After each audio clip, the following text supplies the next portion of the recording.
যেদিন আমার বাসায় আইটেমটি করা হয় সবাই অনেক প্রশংসা করে। মুচমুচে চিকেন ফ্রাইয়ের সাথে বেঁচে যাওয়া পোলাও বা ভাত দিয়ে আইটেমটি করে। রেস্টুরেন্টের চাইতে কোনো অংশেই কম না, একদম পারফেক্ট ফ্রাইড রাইসের মতোই স্বাদ পাবেন।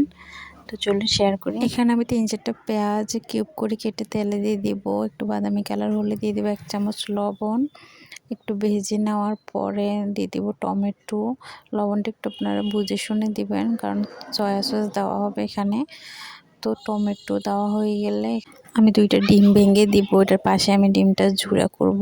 ঝুরা ডিম ফ্রাইড রাইসে দিলে অনেক টেস্টি হয়। আমি আমার পরিমাণ মতো 2টা ডিম নিয়েছি, আপনারা চাইলে বেশি নিতে পারেন, বেশি দিলে টেস্ট আরও বাড়বে।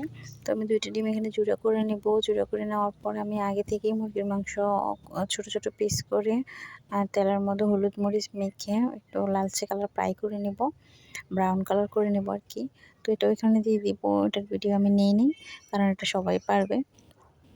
তো এখানে আমি চিকেন দিয়ে দিব, একদম মুচমুচে চিকেন দিয়ে দিচ্ছি। এটা দিলে আরও স্বাদ দ্বিগুণ হবে। তারপরে দিয়ে দিচ্ছি এখানে আমি সয়া সসটা আপনারা পরিমাণ মতো দিবেন। দেওয়ার পরে আমি দিয়ে দিব টমেটো আমি দিয়েছি। তারপর টমেটো সসটা দিলে আরও টেস্টি হয়। তো আমার এই যে বেঁচে যাওয়া পোলাও, আপনারা চাইলে এটা ভাত দিয়ে করতে পারেন, মানে আগের দিনের ভাতটা আপনারা নর্মাল ফ্রিজে রান্না করে রেখে দেবেন, তারপর পরের দিন ফ্রাইড রাইস বানাতে পারবেন সকাল নাস্তা হিসাবে। বাচ্চারাও অনেক পছন্দ করবে এটা। তো আমি এখানে দিয়ে দিচ্ছি ফালি করে রাখা কাঁচামরিচটা একটু বুঝে শুনে দিবেন।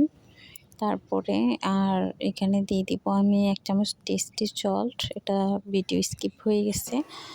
দিয়ে দিব 1 চামচ গরম মশলা বা রাঁধুনি মশলাও দিতে পারেন।